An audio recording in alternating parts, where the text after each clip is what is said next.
2, 3, funky.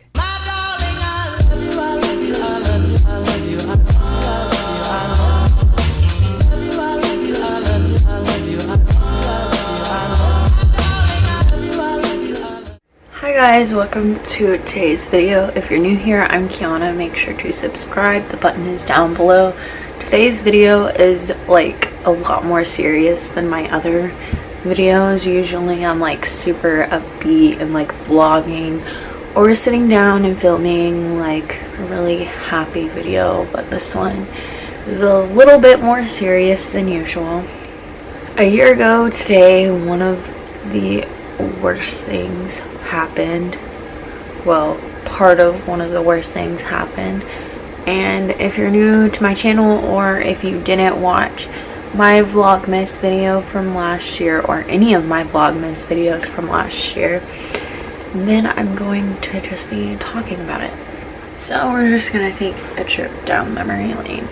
A year ago today, I was babysitting my niece Thea, and also like it wasn't just me, my grandma was here helping me, like we were both babysitting her, and my grandpa was here as well. My grandpa has been through a couple surgeries or whatever. He's broken his neck and then broken his neck again, fell and got pneumonia, fell and broke his hip. So I was babysitting my niece Thea, and my grandma went to go put on her makeup in her bathroom. So I was downstairs with Thea, and she was watching a movie on the tablet. So at the time I only had 2 dogs. As of right now I have 3 dogs, but last year I just had Mitzi, my older dog, and Piper at the time was still like a puppy. So where we keep Pandy downstairs in the playpen that's like around the kitchen table, that's where Piper was at the time. Like I said, my grandma went to go put on her makeup, and I was downstairs with Thea and Piper, and I was like, well, I don't think I was dressed yet, but I came upstairs to grab my headphones really quick because I wanted to listen to music or just like watch YouTube videos on my phone and like not have it like playing really loud because there was obviously like people. So I ran upstairs really fast because I was like, you know, Thea's still downstairs. Like, she's not alone, but like she was in the living room by herself, but she was watching a movie, but I wanted to make it really quick. So I run upstairs, and right before I'm about to rush out of my room, I hear my grandpa calling for help.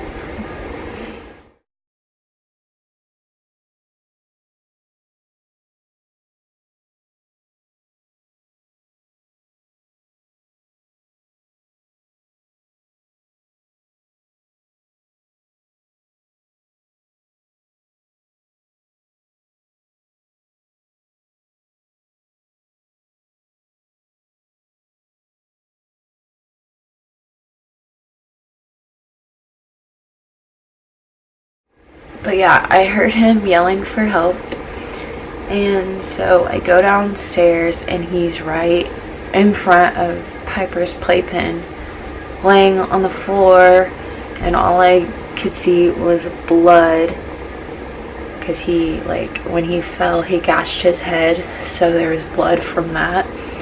And so I went to my grandma's bathroom, and I was like, help, help, Papa fell.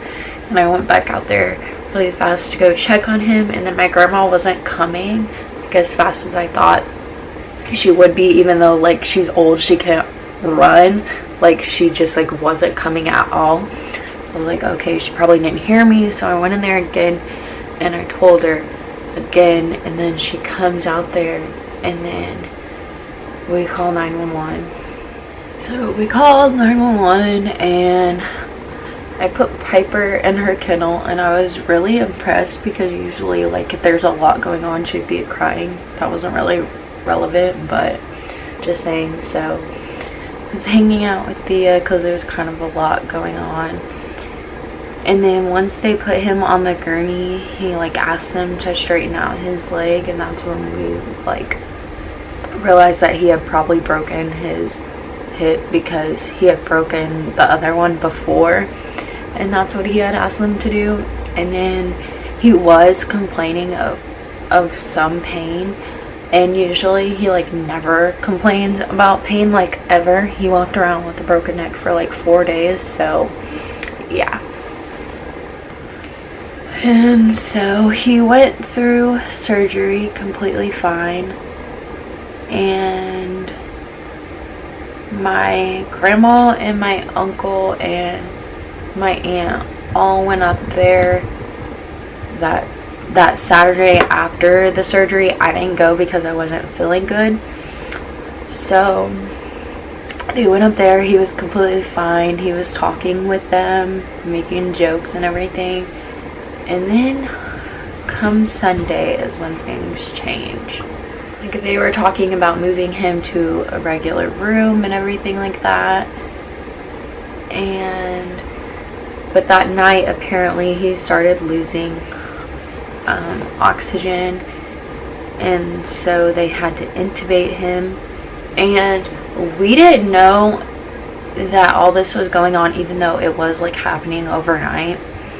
Like, we didn't know about this until that Sunday, and my aunt went up there and was like, why didn't you tell me?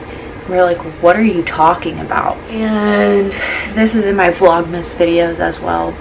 Me and Trayvon went to go pick up some like popcorn or something like that he had bought from like one of his friends' kids or something for like a fundraiser or something. And we were driving to, I don't know, we were driving somewhere that was going to end up being really far away. We didn't get that far along, maybe like 30 minutes away, and that's whenever my family called me and said that I should go up there. And so we had to drive all the way back to my house so I could put on shoes, because I didn't think that like I was gonna have to be getting out anywhere when I went with Trayvon, but I ended up having to go to the hospital.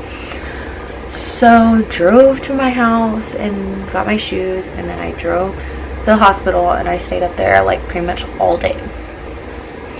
And then just a few days later, we went to talk with the doctor, and he was saying that he had pneumonia, and he was showing us the x-rays and everything, and he was like, his oxygen level is this much, and to survive it needs to be this much. And you could just see that like the fluid in his lungs was just getting worse. And he said that the longest that somebody could be on the intubation / the like life support machine, you could only stay on it up to 2 weeks. And exactly 2 weeks from that Sunday would have been my birthday. Well, then come the next Sunday, like a week before my birthday, is when things started to get crazy. Well, actually, let's go to the Saturday before that Sunday, because we were all up there that Saturday, and we were going to make the decision to take him off the life support. We were up there all freaking day again, and we were going to make that decision because the nurse told us that he may not make it through the night. But then it got to the point where like we couldn't take him off the life support machine for like reasons I'm not going to go into detail. So then that Sunday morning, very early, 5:30 in the morning, is when we got a call from the hospital saying that we needed to get up there because his stats were dropping. And another thing that plays into part of this, like I'm pretty sure that somebody said that they're pretty sure that I have eczema, or however you say it, and I only just recently found out what that was. But I randomly would like get breakouts on my skin, and a lot of the time it would be like with stress and stuff like that. And that night before the hospital called us, it got so bad, like I broke out in a really, like, it was horrible, very bad, like the worst that it's ever been. Anyways, that Sunday they called us 5:30, said his stats were dropping, so we drove up there. My sister and my aunt got there before us, and I knew before we even got into the room that things had gotten bad because they were just already crying. He passed away around 6:30 or something like that. None of us made it up there on time, but the nurses were all in the room with him. I just can't believe that it's already been a year.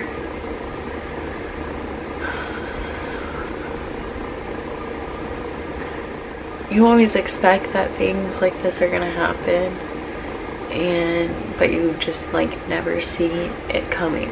Like it was just a regular day, like any other day, besides the fact that I was babysitting my niece. And it was to be expected because, you know, I mean, he was old. He was in his late 80s, you know, but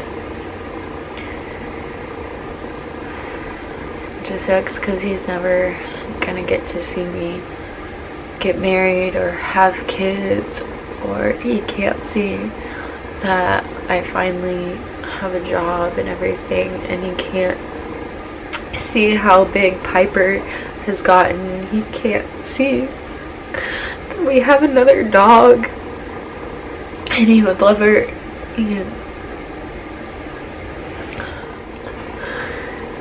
And he was really supportive when I wanted to meet my dad, and that's a whole other story. But even though I met my dad, or whatever you want to call it,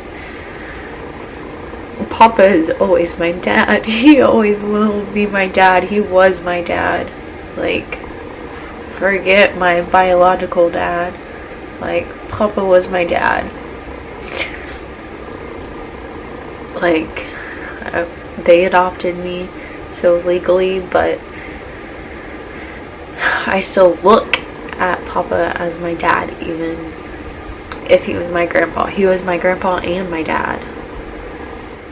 He literally drove me to school every freaking day until the day he couldn't. Up until he broke his neck. When he broke his neck, that was it. But he drove me to school every day before that. Every freaking day. And he's always been supportive of me and Trayvon's relationship, because I'm not going to go into depth, but other people weren't, but he was. Alright, I'm not really sure how to end this video, but make sure to like, comment, and subscribe, and also turn on my post notifications, and I will see you guys in my next one.